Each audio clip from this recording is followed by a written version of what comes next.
Hi, I'm Dr. Greg Jantz. Toxic people. I'm holding in my hand the book, Toxic People, How to Deal with Them. And I have a few thoughts for you today because everybody has a couple toxic people in your life. A few, maybe. And maybe it feels like too many. You know, a toxic person could be somebody who there's many types. Many types. They could be a person that gaslights you, and they make you feel like you're crazy. They can gossip about you. They can have a big ego and make everything about them. They can make you feel like a victim. They can dominate a conversation. A toxic person has many tactics, and that's why it's so important that it will wear you out. A toxic person left in your life without boundaries will really deplete you, your emotional, and I made a note here, and emotional well-being. They will bring you down a path where you do feel like a victim, and you do feel like you're being victimized, and you're going to feel like you're worn out. So look out for manipulation. Look out for that critical spirit, overcritical. Look out for that sense of, I feel like I'm being controlled. And remember, it will produce chronic stress. It can produce resentments. And just, you'll feel very inferior. If you're around a person who's toxic, it can cause you to feel like, I'm not good enough. And that not good enough feeling could cause you to be at a place of great unworthiness in relationships. You feel like you don't count. So it's going to create long-term anxiety being in a toxic relationship because you never know what's going to happen or what to expect. It's going to probably create a lot of self-doubt. And that self-doubt is you're just not certain about your decisions, not certain about how you are feeling about anything, can't seem to make a decision. That's the self-doubt. Now, we know that there are and I made a note of this because it's important, there are long-term really ramifications to this. And what I mean by that, the long-term impact of just weathering a toxic relationship or a toxic environment, it will wear out your self-esteem, and it will cause you to just feel like you don't have any value. These are some long-term effects. And it can cause you to turn to addiction. I haven't mentioned that yet, but if I'm in a toxic relationship and I'm feeling a lot of emotional abuse, I may just turn to secret alcohol, secret food eating, binge eating. It's just a way to cope with this. So we know that you can at times, and at times you need to, end a toxic relationship. There's times where it is emotionally abusive.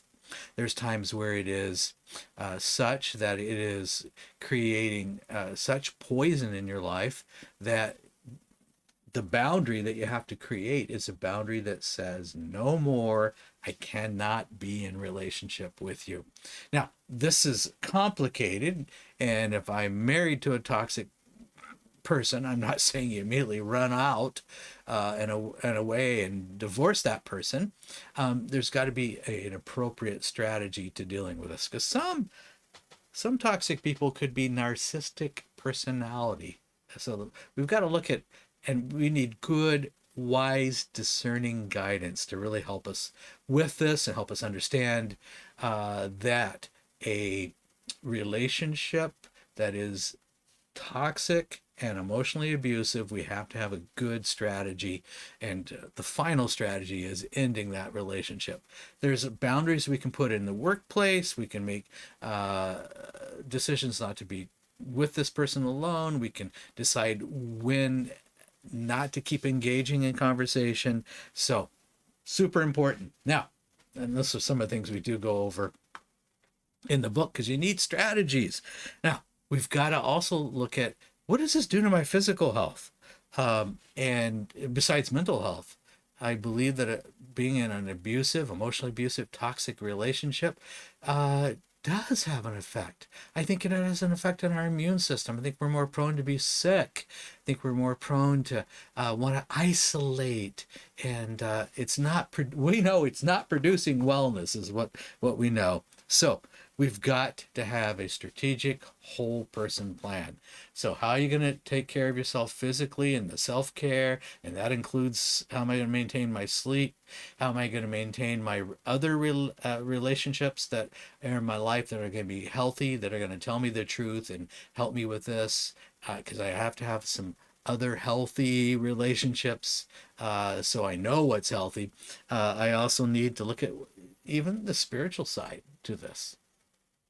There are some people who are toxic and they're pretending they're God in your life, and there's spiritual abuse. We also need to look at the whole area of my complete whole person, emotionally, physically, spiritually, and how does this impact the whole person?